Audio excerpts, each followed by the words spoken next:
जो हरिकृष्णामध्ये त्यांना जो गंध इथून लावला त्याचं मला फक्त महत्व काही नाही. अच्छा, गंध हा का लावला? मोठा इथून डायरेक्ट अच्छा, नाकाच्या शेंड्यापासून ते या शेंड्यापर्यंत.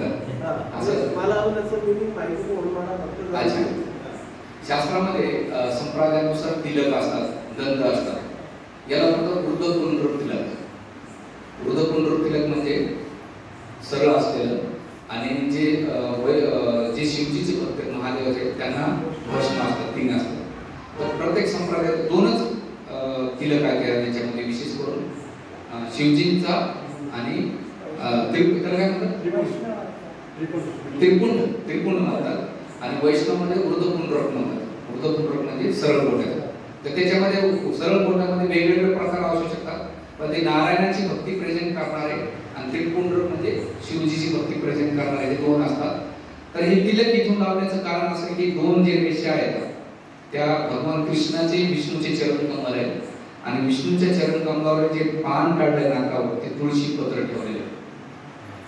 आणि असं म्हटलं जातंय की जो भगवान नारायणाला तुळशी प्रिय आणि जो तुळशी अर्पण करतो आणि जो तुळशी धारण करतो, कंठीमाळा किंवा तिलक धारण करतो, तेवढाच प्रिय भगवान नारायण होतो. म्हणून आम्ही इथे नाकावर तुळशी पत्र आणि तिलक काढतो. आणि इथे लेफ्ट साईडला ब्रह्माजी राहतात, डाव्या साईडला शिवजी राहतात आणि मधात नारायण राहतात. म्हणून अशा पद्धतीने तिलक लावला जातो. आणि हे गोपीचंदन आहे. गोपीचंदन म्हणजे द्वारकेमध्ये गोपी तलाव आहे. ज्या गोपीने भगवंताच्या प्रेमामध्ये देह त्याग केला, त्यांच्या देहापासून ही माती आहे. तर असं म्हटलं जाते अग्निपुराणामध्ये की जो कोणी हे तिलक धारण करतो त्याच्या आजूबाजूला यम, प्रेत, भूत, जे डाकणी चैतन्य भीत अपूर्व असतात, त्या ठिकाणी नारायणाचं सुदर्शन चक्र त्याचं रक्षण करत असतं. म्हणून तिलक लावण्याचा फायदा 2 येतो. एक तर स्वतःला की माझे स्वामी, जसं एखादी स्त्री सिंदूर भरती किंवा तिलक लावते, याचा अर्थ काय, तिला कोणतरी स्वामी आहे. तसंच जो कोणी तिलक लावतो त्याचे स्वामी कोण, नारायण आहे, विष्णू, कृष्ण आहे. तर स्वतःला माझे स्वामी कोण आहेत, नारायण आहेत. दुसरी गोष्ट, स्वतःला डिसिप्लिन लावण्यासाठी जेव्हा तिलक धारण करेल तर माझ्याकडून वाईट गोष्टी होऊ नये म्हणून तिलक धारण केलं. तिसरी गोष्ट, जो कोणी तिलक लावतो तर त्याला नाही का कृष्णाचा स्मरण होतं. तो काय म्हणतो, हरे कृष्ण हरे राम. तर आमच्याकडे स्त्री आणि पुरुष दोघं तिलक लावतात. हे तिलक पाहूनच लोक आम्हाला काय म्हणतात, म्हणजे आपल्यामुळे भगवंताचं त्याला आठवण होईल म्हणून त्यासाठी तिलक धारण केलं पाहिजे. समजा इन केस तुम्हाला ऑफिसला जायचं असेल आणि तुम्हाला लावत नाही तर पाण्याचा लावू शकतात. ओम केशवाय, ओम नारायणाय, ओम माधवाय, गोविंदाय, त्रिविक्रमाय, मधुस, असे 13 तिलकाचं वर्णन आपल्या शास्त्रामध्ये. आणि विशेष करून भागवताच्या दशम स्कंदामध्ये भूतनावध झाला होता. आणि भूतनावध झाल्याबरोबर तेवढंच गोपीने गोशेन घेतलं, गोरस घेतली आणि भगवान कृष्णाला 13 ठिकाणी तिलक लावले.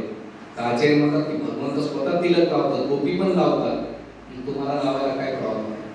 लोक कोणी काय लावतंय ना, तर तुम्ही तिलक लावल्याचा फायदाच फायदा आहे. म्हणून तिलक लावलं पाहिजे आणि स्वतःसाठी पाहिजे. गोपी भगवान कृष्णाला जेव्हा तिलक लावतात ना भगवंत, तर भगवंताला भक्ताची आठवण येते, पण भगवंताला 2 गोष्टीची आठवण जास्त येते हे तिलक पाहिल्यानंतर. एक तर त्याला तुळशी पत्र पाहून तुळशी देवीची आठवण येते आणि त्या तिलकाचा कलर येलो कलर पाहिजे त्याला गोपीची आठवण येते. म्हणून भगवंताला प्रिय असलेले व्यक्ती धारण करण्यासाठी हे गोपीचंदन लावलं पाहिजे. तर त्यासाठी हरे कृष्ण संस्थेमध्ये अशा पद्धतीचं तिलक लावलं जातं.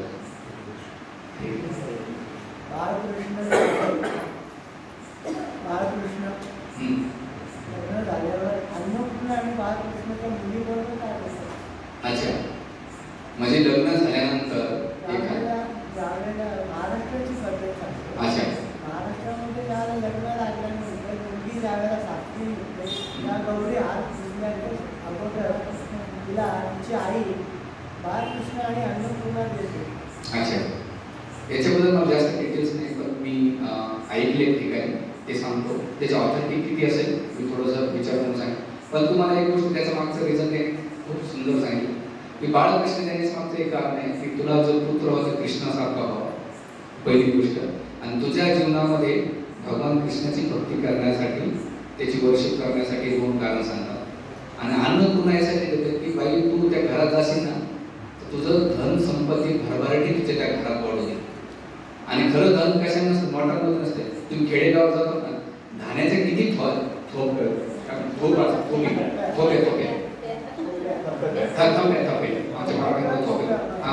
ते धन पाहून कळत आहे किती श्रीमंत. तसं तू लक्ष्मीच्या रूपाने त्याच्या घरात गेलीस ना, तर त्यांना पुत्र संतती आणि धन संतती प्रदान करत्या परिवाराला म्हणून बाळकृष्ण आणि अन्नपूर्णा दिल्या जाते. हे मी एकाकडून ऐकलेले, पण त्याचा रेफरन्स कुठेतरी मला शोधावा लागेल. ठीक आहे, उत्तर आणखी कोणाकडे प्रश्न?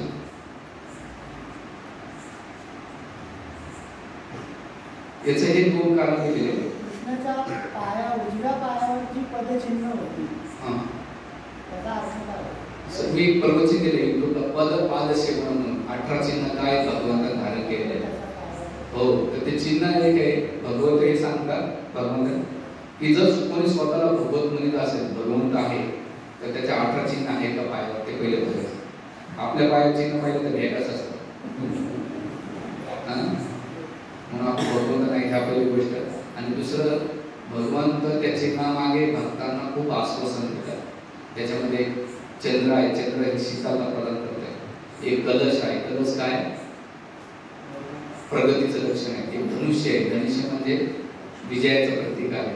त्याच्यानं जव म्हणजे भगवंत हे शिकवतात की धान्याचं प्रतीक आहे, म्हणून यज्ञामध्ये जव टाकलं. फूल कशाचं प्रतीक आहे माहिती का?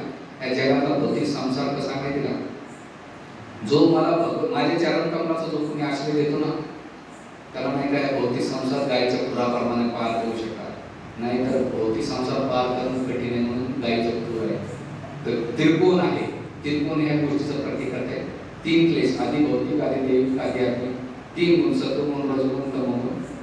या 3 गुणाला, या 3 क्लेशाला पार करायचं असेल तर माझ्या चरण कमलाचा आश्रय घ्यायला पाहिजे, म्हणून त्रिकोण आहे. त्याचा आणखी 4 कारण सांगले, आता मला एक्झॅक्टली आठवत नाही. षटकोण आहे, षटकोण म्हणजे 6 जे अनर्थक हृदय आहे ते असे सहजासहजी पार होऊ शकत नाही. पण जो कोणी माझ्या चरण कमलाचा आश्रय घेतो तो 6 अनर्थाला लगेच पार होऊ शकतो, म्हणून ते षटकोण आहे. त्याच्यानंतर आणखी मासा आहे. मासा हे चंचलचं प्रतीक आहे. तसं मन चंचल आहे, मनाला तुम्ही नियंत्रित करू शकता. मनाला मासाला होईल कधी चंचल, पण माशाचे 2 गुण आहेत. एक घाण वास येतो आणि चंचल येतो. तसंच भगवंत शिकतात की माझं मन चंचल आहे तर पण जो कोणी चरणाचा आश्रय घेतो त्याचं मन स्थिर होऊ शकते. आणि भगवंत आणखी शिकवतात माशाच्या रूपामध्ये की जरी त्या माशामध्ये दुर्गंध असेल तरी भगवंत मखर कुंडल तर प्रतिश्रवणे धारण करतात. ते का करतात की जो भक्त मासा पाणी वाचून राहू शकत नाही, मासा पाणी वाचून, तसेच माझे भक्त माझे वाचून राहू शकत नाही, तशा भक्तांना मी धारण करतो, भले त्याच्यामध्ये किती दुर्गंध असतो. म्हणून आणि दुसरं माशाचं आणखी गुण शिकवतात ते की तुम्ही माशाला कधी जाळं टाकताना पाहिजे ना, तो गोळी असतो, तो गोळी काय करतो, जाळं लांब फेकतो. तर लांब कशासाठी फेकतो की जे मासे गोळ्याच्या पायापाशी राहतात ना ते वाचतात, पण जे गोळ्याच्या दूर जातात ना ते जाळ्यामध्ये अटकतात.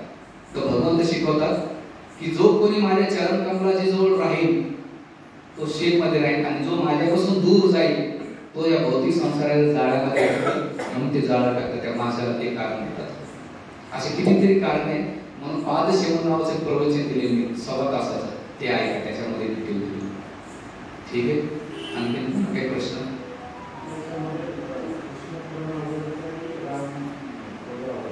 काय काय